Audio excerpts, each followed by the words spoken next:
please remember to leave a like, a comment, share the video about, and if you haven't already, subscribe. Thank you.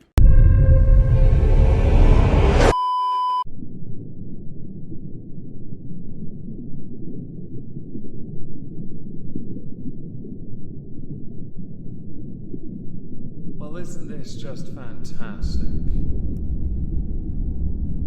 Captain's log, subdates 230203.4. I've got a team of Makos led by Major Ardall placing charges around the central power network, as my suspicions are pretty much confirmed. The Forks run this place. Hashtag free the spoons. Hello everyone, welcome to the exhibition of stupid people. Second one in a week for the second week in a row. I know, there's a lot of stupid going around and I want to share it with the class. Today we're going to start with Alien Girl, Material Girl, somehow still looking alive girl, yeah? Madonna! For this, we're going to preface it with the following. There has been a rise in popularity for biopics. This has led to many actors receiving a whole slew of awards for their performances covering the story of, for example, Freddie Mercury or Elton John. There are others, of course, and undoubtedly there will be more to come because it is quite a popular thing now. It's growing in popularity because there are certain legends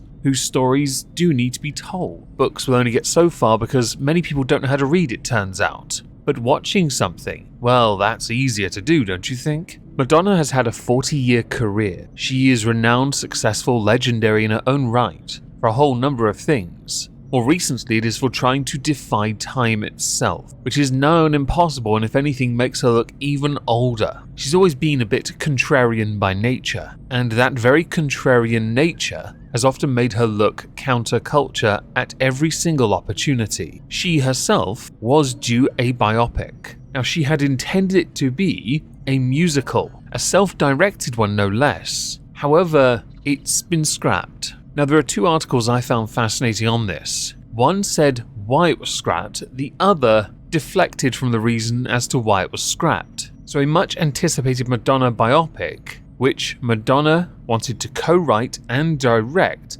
which was supposed to star Julia Garner, was scrapped this week. This decision was made by Universal Pictures. It was made not long after Madonna announced she'd be embarking on a 40th anniversary world tour. The biopic, though, was greenlit in 2020. Understandably, any production concerning it was postponed for quite a while owing to the coofness. However, the real reason why was because Madonna wanted near total control of the process, which would have understandably rubbed everyone else up the wrong way who would have wanted to produce it a certain way, not necessarily to take away from Madonna's own experiences, but so that it could be palatable for a wider audience. But then this is where Madonna, being the contrarian, comes into it. Biopics that have been shown so far have gritty aspects to them, but they've always seemed very light on the face of it, showing the darker side but without going too far into it, and the reason why is because that would not resonate well with a wider audience. Universal Pictures, like anyone else, would want something that makes more money. The story can still be fascinating as a grittier story, but if it doesn't make them money, they're not going to want to put money into it. They're especially not going to want to if the person it is about is micromanaging every aspect of it. Her lived experience is important, but if anything, that should be dealt with in the writing room. The rest should be on others, who know how to turn what you have said the story is into something more favourable. So whereas one article points out it is Madonna being a control freak, you have another one that says 40 years into Madonna's career and it's still amazing how many people misinterpret the central messaging of her various projects. Now you can add Universal Pictures to that camp. All because Madonna wanted something far grittier, the executives wanted something a bit lighter. So it is believed Madonna is now going to take her biopic to another studio. There is no doubt this biopic will happen, and it will more than likely be championed by so many people. I personally think, though, much like with previous biopics, your involvement could well be considered a negative because of how much you want to be in control of it.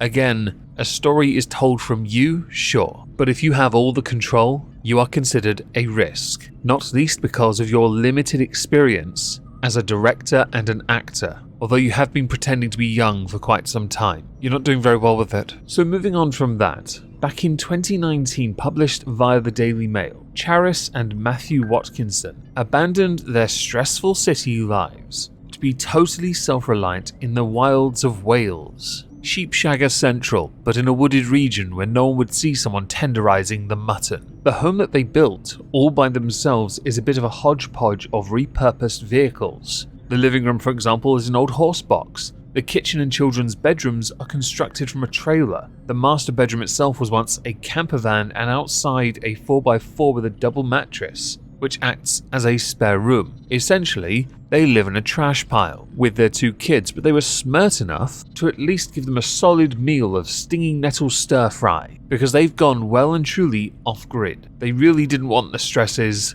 that they would have had they remained in the cities. Their story is reasonably well documented over the past 4 years. More recently, and this is why I'm bringing them up, they're having a problem because while they live on a carbon zero farm, they've made their whole new life. They are facing financial ruin because their neighbor played the ultimate of dick cards. And I laugh at it because I actually find this quite amusing. Of course, I support anyone trying to go, let's say, more energy efficient, environmentally friendly. High log cabins, solar roof. I know solar panels are not environmentally friendly to make, but apparently they're really good for the environment. The point is, many of us are doing our part to try and reduce our carbon footprint, to help out, so others will complain less. To me, the life that the Watkinson family have built for themselves reminded me of a sitcom called The Good Life, a reasonably funny one, except they lived in a house in that show and turned their back garden into one large farm, or allotment, because it's not the biggest of gardens. So what had happened was, a previously unregistered right-of-way, which is an access lane to their dwelling, was purchased by a retired couple who are threatening to sue them for trespassing and harassment,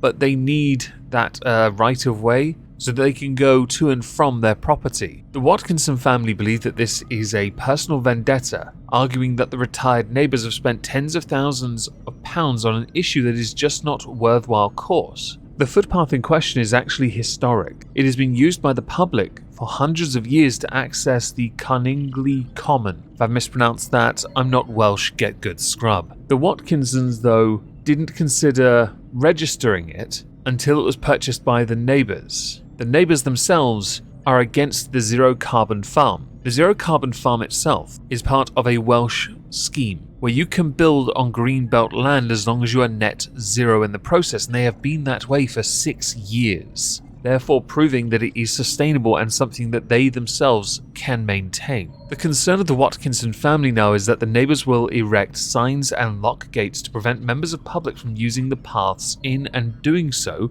also prevent the family from accessing their own home. Now, some of you might now ask, what do the Watkinson family do to make money to get by? Well, they have quite a lot of ducks, chickens, and bees. They sell the eggs and the honey, so they do not have the resources to do anything legal to deal with this issue that they should have been consulted on in the first place. Which, by the way, they should have. Even I have to agree on this one. It would have negatively impacted them, but it reminds me of a MadLab video by Dankula. If anyone knows the one I'm talking about, was it the Killdozer guy? I think it might have been. To finish before we move on to another topic, land law in the United Kingdom is quite archaic. It is rarely updated. These issues will arise, especially if you live next to someone who is quite the opportunist and, well, dick-headed. In this instance, the older couple are being exactly that. I take no issue with a family going off the grid. I really don't. They need, like everyone else though, to have access to and from their home. If you take that access away, you are turning them into a prisoner, or you are pushing them away. That is a form of bullying, and as much as I find this all quite amusing for the neighbours to have done, I cannot accept bullying in any form. So next, over on TikTok, Madison Russo was arrested on January the 23rd because she had, on TikTok, done something quite despicable. What she did was scam her audience. And according to the New York Post, she was bilking hundreds of donors out of more than $37,000 by lying that she had been battling pancreatic cancer and being in possession of a tumor the size of a football. She was arrested on a first-degree theft charge. a felony that in the state of Iowa where she resides is punishable by up to 10 years in prison. The police believe that she faked having stage 2 pancreatic cancer, acute lymphoblastic leukemia, and a tumor the size of a football that wrapped around her spine. The accused con artist had been documenting her bogus cancer battle on TikTok and even had a GoFundMe page, through which she raised $37,303 from more than 439 donors. Additionally, the police say that she gave talks about her made-up health struggles at St. Ambrose University, where she was a student, and at the National Pancreatic Foundation, a claim the Chicago-based nonprofit has denied as inaccurate. So in this, it is highly likely Madison Rousseau made up these claims that she has done these things to boost her own clout or authority, using it as a form of fallacy to really drive home her need for help. But then to take it as far as she has, with pictures and with videos of her being allegedly hooked up to these devices, receiving treatment for her conditions, only shows how far potentially someone has gone to take absolute advantage of a moment, with no real long-term plan for it beyond using it as a crux, a one-dimensional play, to get more out of others to further their own self-interest, as opposed to simply being honest from the offset. A novel idea that many seem to struggle with. I fully understand that. As someone that's used GoFundMes to help pay my sister's vet bills, I feel like this, what Madison Rousseau is alleged to have done, would only further poison the well for others who may want to donate to other people but feel that they cannot trust them because they don't have enough evidence to believe that person is either ill, homeless, need it for bills, for food. It muddies the waters, basically. And for the sake of this, I've inserted allegedly a couple times. I will, if this goes any further, do a Halls of Injustice on it. So let's move on and talk about M&Ms. Rarely has a candy so deeply divided a nation as M&Ms did 1 year ago, when the parent company Mars said it was giving its colourful characters a makeover to be more reflective of today's society. That debate quickly reignited this week, when the company said it was putting its popular cartoon candies on an indefinite pause. Instead, the actress Maya Rudolph will be taking their spot as brand spokesperson, the company has said in a tweet. The tweet read,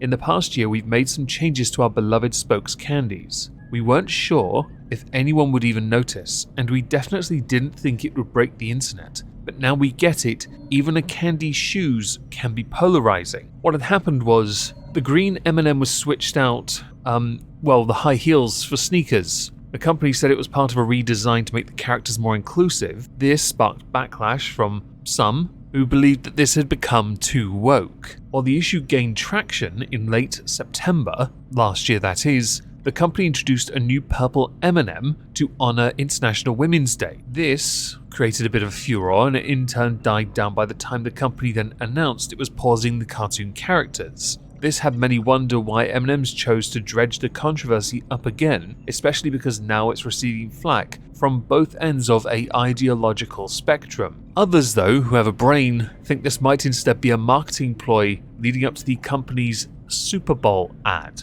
a vaunted time of the year where ads are worth a lot, but also the promotion will do them some good. So ditching the cartoons for an actress, someone with a name, makes sense. I don't quite get how this became an issue in the first place. There are many different colours and many different M&Ms. As far as I'm concerned, beyond them being kinda quirky and me having a pair of M&M Adidas trainers, yes, I have a pair. Yes, they're quite comfortable actually. M&Ms go in my mouth and I don't care about adverts, says the guy who's going to ask you to turn that pesky ad block off.